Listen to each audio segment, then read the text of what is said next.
Namasté les amis, aujourd'hui 63e jour de l'aventure éveil à Ilé. Hier je n'ai pas filmé, c'était une journée tranquille, j'ai vraiment pas fait grand chose. Enfin je dis, j'ai pas fait grand chose, j'ai marché un petit peu, je suis allé dans le village d'Outarpani à côté qui a 4 km. J'ai passé vraiment beaucoup de temps à bavarder avec les gens, voilà, vraiment très reposant. Aujourd'hui c'est une nouvelle journée et j'ai décidé d'aller à Sidoua. Sidoua c'est à peu près une bonne douzaine de kilomètres au nord d'Ilé. C'est un village dans lequel je suis déjà allé, c'est un petit village, hein. Mais aujourd'hui c'est mercredi et le mercredi c'est le jour du marché à Sidoua. Je n'y suis jamais allé le jour du marché. Je ne sais pas si c'est un petit marché, moyen, gros. En tout cas il y a un petit peu plus d'activité normalement aujourd'hui. Mais avant d'aller à Sidoua, on va aller se prendre un petit thé tout en bas là à l'entrée de la ville, au rond-point de la Tongba. La Tongba, je vous en parlerai un petit peu plus tard de la Tongba pour ceux qui ne connaissent pas encore. Au rond-point de la Tongba, il y a un boui-boui dans lequel j'ai aussi mes habitudes là. Le patron est très sympa. D'ailleurs hier soir j'y suis allé, il m'a offert une assiette de momo. Il faisait des momos dans la journée. Il m'a dit tiens ce soir tu viens, je te paye une assiette de momo et tout. Excellent momo. Et puis normalement juste en face là il y a les bus qui passent, il y a tous les bus qui klaxonnent, qui s'arrêtent, les rabatteurs qui tapent sur la carrosserie. Sidoua. Donc normalement je devrais trouver un bus en direction de Sidoua.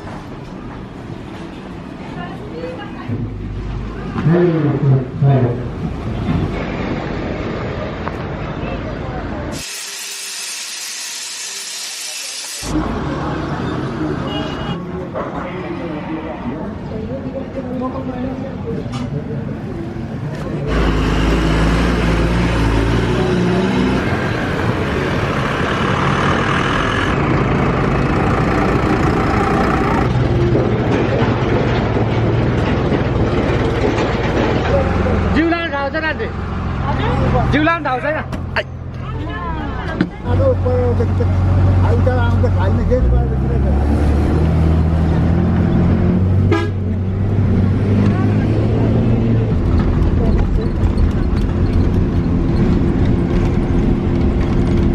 Alors, je ne sais pas si vous m'entendez bien les amis, mais je me suis trouvé un bus en direction de Sidoua. Le bus, il est blindé.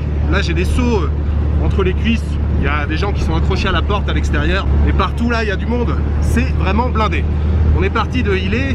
Il y avait encore 2 passagers sur la route. Il s'est arrêté. Je sais pas où on met les gens, mais en fait, il y a toujours de la place. Il suffit de se serrer un petit peu. Alors évidemment, c'est pas très confortable, mais évidemment, c'est pas très confortable, mais je n'ai aucune raison de me plaindre. Dites-vous bien que pour les Népalais, c'est leur quotidien. À chaque fois qu'ils prennent le bus, ils voyagent dans ces conditions. Le trajet, il y en a pour à peu près une demi-heure. Là, je me cramponne parce qu'il y a quand même pas mal de virages.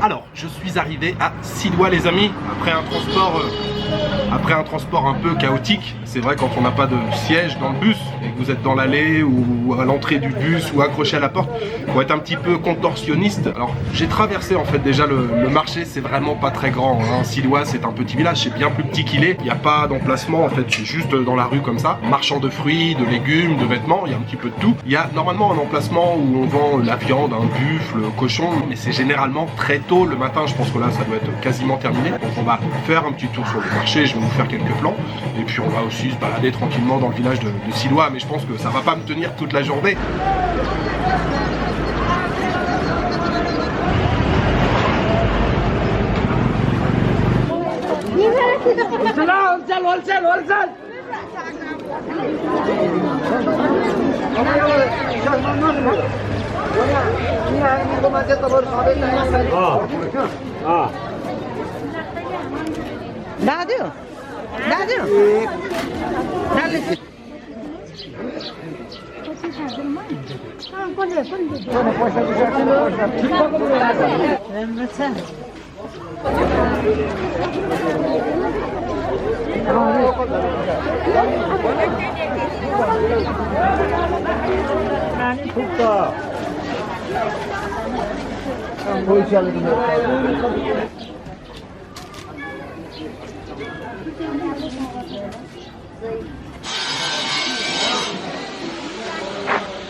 Wow.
ल धन्यवाद राम्रो छ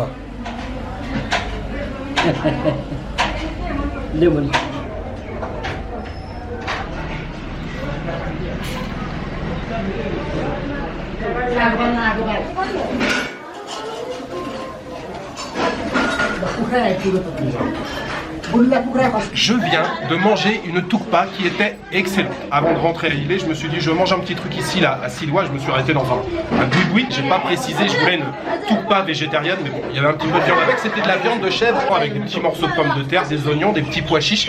C'était parfait. Et quand je suis arrivé, il y avait quasiment personne. Et en fait, les bus qui sont de passage à Silois, qui traversent le village, font souvent une pause ici. Là, il y a un bus qui vient de s'arrêter et d'un seul coup, c'est branle-bas de combat puisque le bus s'arrête 10 minutes, un quart d'heure grand maximum. Donc là, d'un seul coup, il y a plein de gens qui arrivent et ils sont pas mal à servir. Il y a toute la famille qui met la main à la pâte, il y a toute la famille qui travaille et donc on sert des tukpas, des dalmates et on se dépêche de manger. On remonte dans le bus et on continue la route.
Namaste.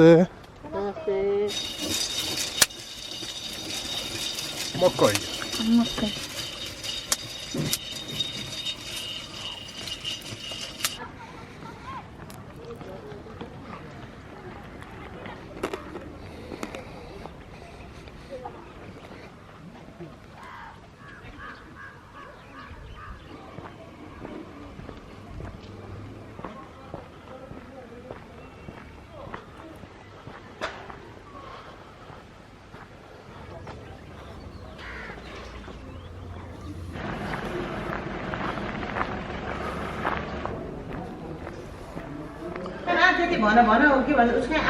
अलिअलि बुझ्छ धेरै राम्रो धन्यवाद धन्यवाद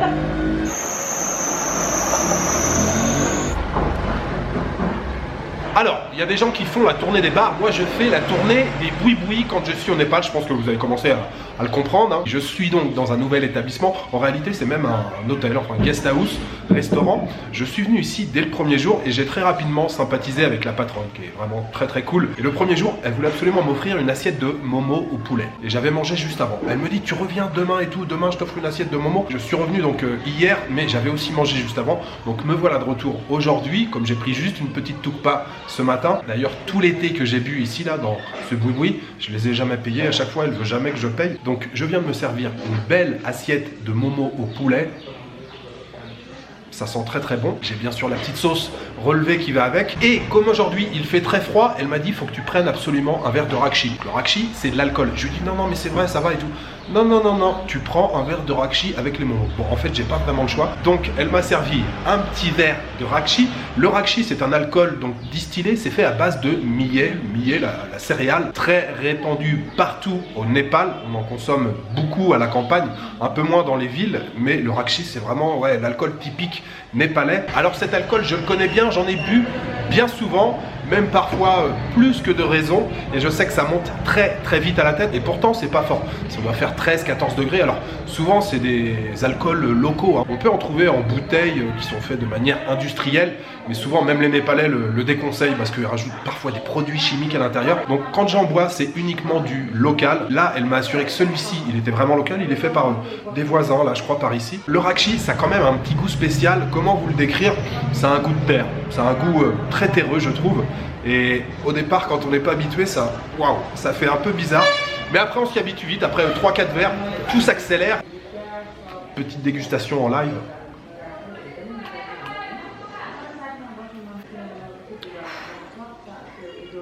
C'est pas que c'est fort. C'est ça a vraiment un goût particulier. Mais il est bon. Je dois reconnaître qu'il est bon. Il est pas mal. On va manger les petits momos avec et ça devrait passer tout seul. Hello. Namaste. Namaste. Dhanyavad. Thank you, my friend. Un petit peu de sauce relevée, ça sent très très bon. Ils sont excellents, vraiment très très bons. Dhanyavad.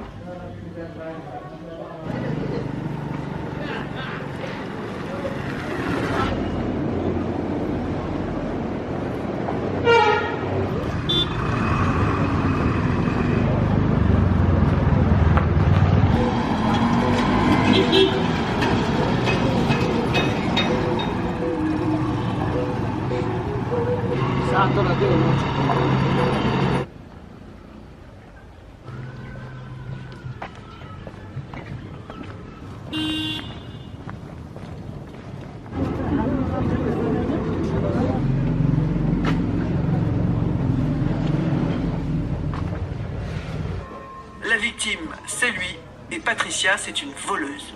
Des armes à feu que Richard Corneli a donc cachées aux gendarmes, alors qu'il s'agit de pièces à conviction importantes. Je dis oui, ça sent trop.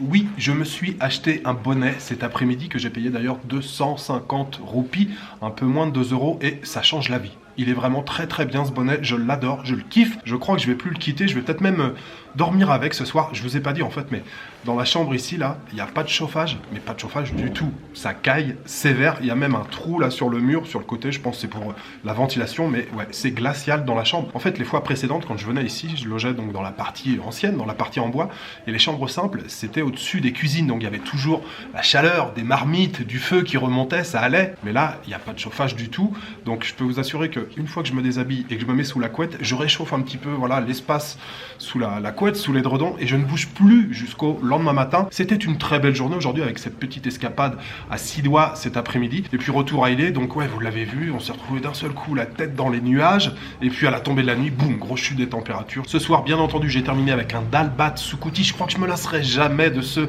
dal bhat soukouti qui est toujours aussi succulent. D'ailleurs, j'aimerais le dédier au tipeur, j'aimerais remercier chaleureusement aujourd'hui Jawad Stouli, Florent Moreau et Philippe Mécène. Merci infiniment à vous trois pour votre soutien. Voilà, il me reste juste à vous souhaiter une bonne soirée, une bonne nuit ou une bonne après-midi. Je vous donne rendez-vous demain pour une nouvelle journée à Ilé au Népal. Ciao, good night.